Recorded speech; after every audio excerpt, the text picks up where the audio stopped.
एक दूर दराज गांव में एक पुराना दरख्त था जिसे लोग काला दरख्त कहते थे। कहा जाता था कि वहां जिन्नात का बसेरा है। रात के वक्त कोई उसके करीब नहीं जाता था। निदा एक शहर की लड़की अपने चाचा के गांव आई। उसे इन कहानियों पर यकीन नहीं था। जिद में आकर वह रात को काले दरख्त के पास चली गई और वहां कुछ देखा जो इंसानी समझ से बाहर था। अगले दिन से निदा का रवैया बदल गया। वह चुप रहने लगी। कभी किसी से बात करती तो उसकी आवाज दोहरी हो जाती। रात को गांव वाले उसके कमरे से अजीब आवाजें सुनते। एक बुजुर्ग आमिल को बुलाया गया। उसने बताया कि निदा पर एक सियाह जिन का साया है जो काले दरख्त का निगहबान है और निदा को अपने साथ ले जाना चाहता है।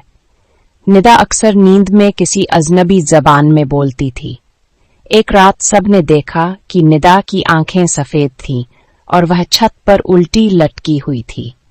आमिल ने बताया कि वक्त कम है, वरना निदा हमेशा के लिए जिन्नात की दुनिया में चली जाएगी। आमिल ने तावीज़ात और आयात के जरिए जिन से जंग की।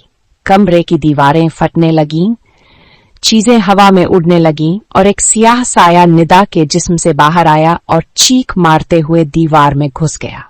निदा तो बच गई, लेकिन आमिल जाते जाते कह गया, ये साया दोबारा आएगा, क्योंकि जिन्नात कभी माफ नहीं करते।